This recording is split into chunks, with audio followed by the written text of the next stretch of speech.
Now -2 degrees here at WOJB, and in the house is Laura Merchant. How are you doing this morning, young lady?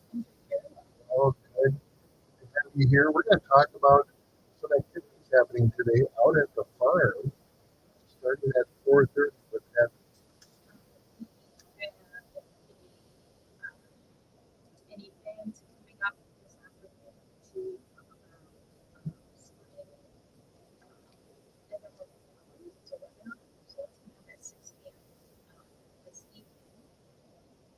Oh, okay. And then now I had a workshop about the seed supply. Is that the one you're talking about? Oh, April. Goodness. I'm looking at March. I'm thinking the 14th. It's like, oh my goodness. Oh, yeah.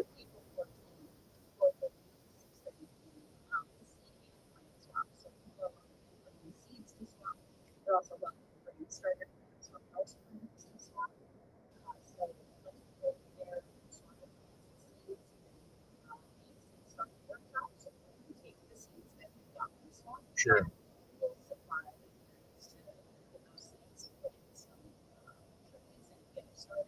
Sure. So let's go back to tonight and this webinar. What exactly is this going to be about? And what people learn?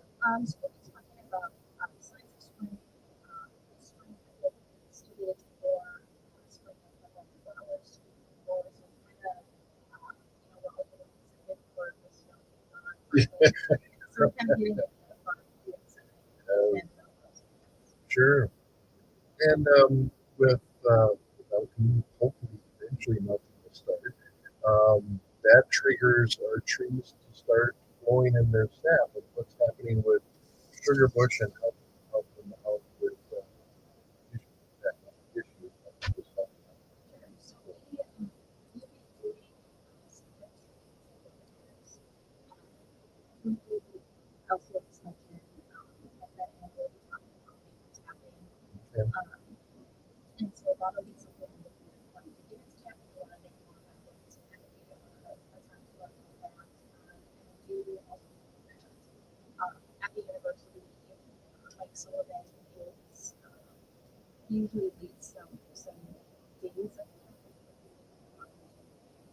Oh, okay.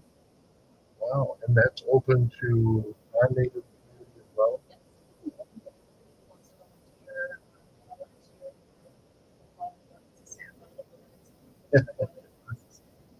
Yeah.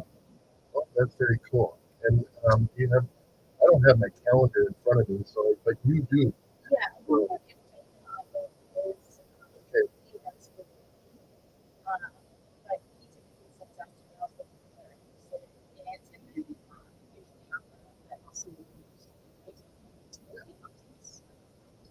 Okay. All right. Very cool. And what other things are you planning coming out with spring ahead? There's probably a flurry of different things. I wanted to talk about the community garden opportunities that you have.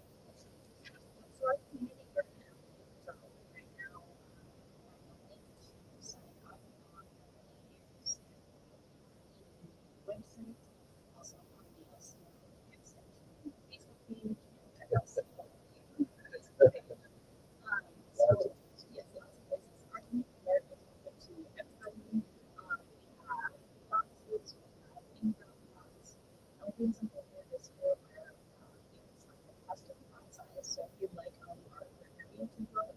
okay.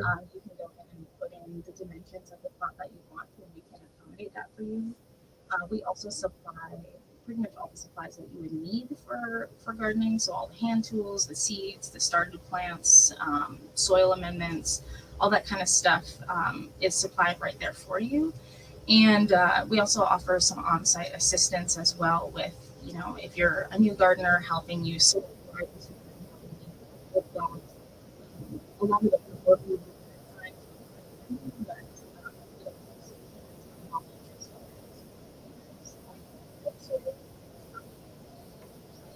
Sure.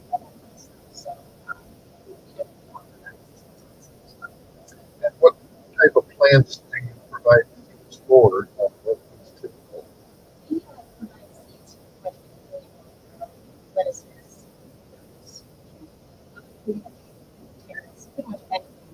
Okay. Sweet potatoes, we started with plants, and it's not the folks as well. So stuff like tomatoes, potatoes, and like snapping grass.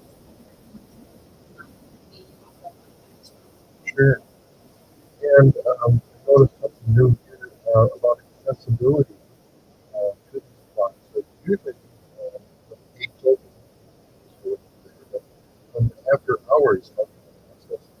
Sure. So during the operating hours, drive for accessing your home. After hours, we have a free at 8, so you can park on the road and walk into the Okay. That's open anytime. Most people will go home after work or Late in the late in evening. the evening, anytime people want to check on things. And that definitely is a plus for summer. We don't go out. Okay.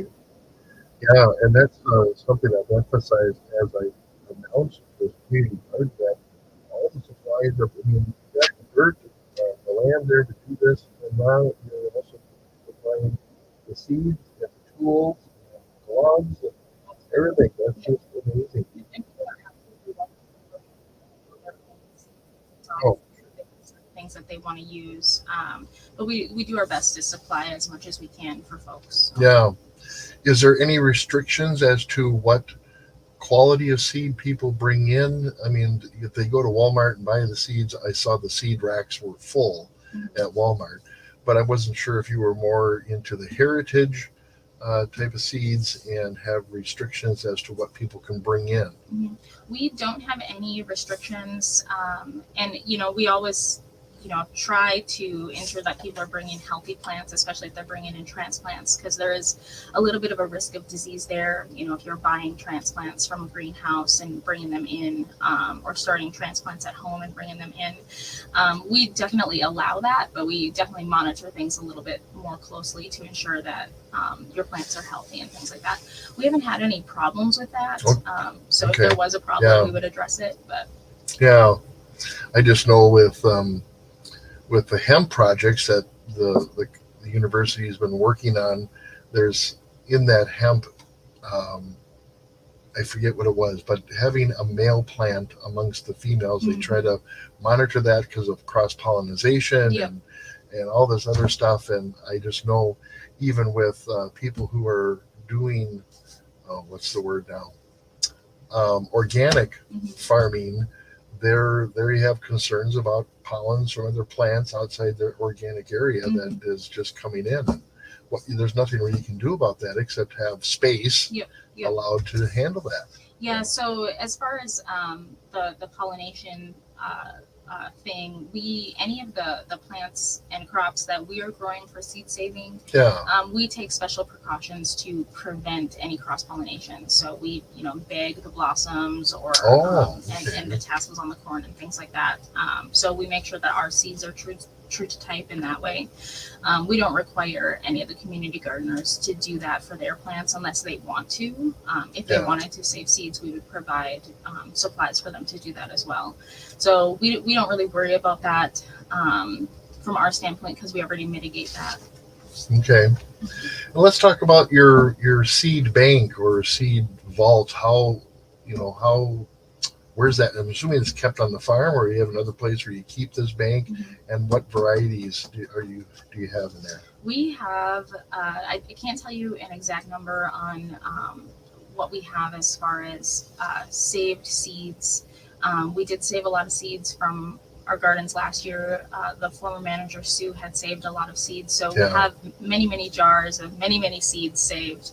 And we do have some grant money that is going to be used to help us get more supplies to do seed saving a little bit more efficiently, and especially from a storage standpoint, so we can store them longer. So we're hoping to expand our seed bank and eventually make that more accessible for people in the future. Right now we do have our online store where people can purchase seeds from us. So we have a select number of seeds, and then a lot of the supplies offered to the community gardeners will be from seeds saved as well. And what's the web address for that online store? It's a square powered website, and it's a free version. So the URL is actually kind of long. So the easiest way to get to it is to go to the lco.edu webpage and then find the Sustainable Agriculture Research Station in the tabs. And in that webpage, there is a link to our farm store right at the top. And so you click that link and it would redirect you to our farm store. Oh, okay. Yep. And on there, I'm just going there now on our website and seeing what that looks like. So, yeah, I understand what you're saying about the link. Yeah. It's much easier just to do that. Excuse me. What else do you have happening then for the month of March? What's the remainder of March? So for March, we, for the farm, we'll have our Signs of Spring webinar tonight. We'll have a hike that goes along with that on March 21st from 2 to 4 p.m. So we'll be meeting at the university in the 600 wing for that. And then March 28th, we will have our Spring Ephemeral Flower ID webinar. So that's some of the things we have coming out of the farm for March. Yeah. What kind of flower was that called? Spring ephemerals are the kind of flowers that come up in early spring and they're very short-lived. So if you're not out there, you might miss them. Yeah. And they're some of the most beautiful flowers to see. You know, you have your hepatica, you have your spring beauties, your anemones, and all those kind of things. So kind of giving some education on, you know, things that you can look for on your morning walk in the springtime and, you know, stuff like that. Okay. All right then. I'm kind of out of questions. I'm sorry. This whole daylight savings time thing has really thrown me off, and it's just been different for me to work here this morning. But anyways, not enough about me. About more about you. How has it been? Speaking of Sue Ozen, who was a great friend, and sorry that she has passed. Did you have a chance to work with her, and what have you learned about what she's left behind? Yeah, so I worked with her for over 2 years before I entered into my current role. I worked under her as like an LT farm staff, and I learned a lot from Sue. I think that she was very passionate about the things that she did and about seed saving and about, you know, outreach to the community and getting people more individually food sovereign. So I really respect the work that she did and kind of the groundwork that she laid out for the programs that we do. She was really, you know, attentive to those things that she was passionate about, and that passion I think is very inspiring. Yeah. Was there anything particular that you learned from her that you didn't know before and that really helped you in your career path now? I think that when I worked with Sue, one thing she was very passionate about was soils and soil revitalization. And so when I was working at the farm back then, we were doing a pretty large soil research, and that was, I learned a lot from doing that. We tested a lot of different methods on different areas, and I really enjoyed that, and it kind of, you know, inspired me to kind of continue that work as much as possible and kind of grow on what she had started. Sure.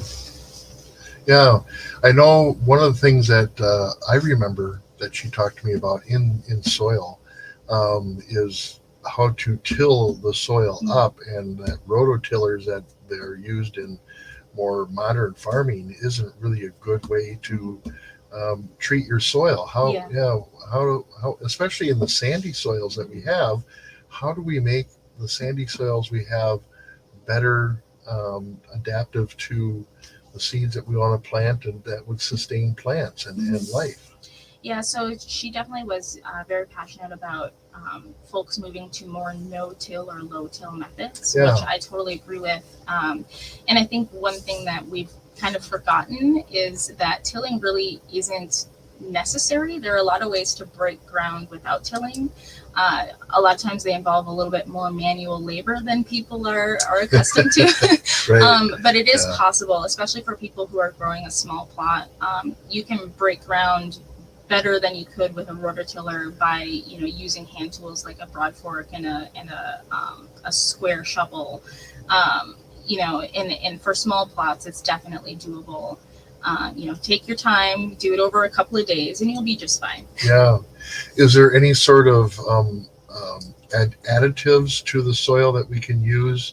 I'm not talking about store-bought Mhm. stuff, but I'm just thinking of um, just natural Mhm. things that we have. What can we add to our topsoil that'll help it um, be more mature? Yeah, so I would say there's a kind of a three methods that I think are pretty easy for most people to do.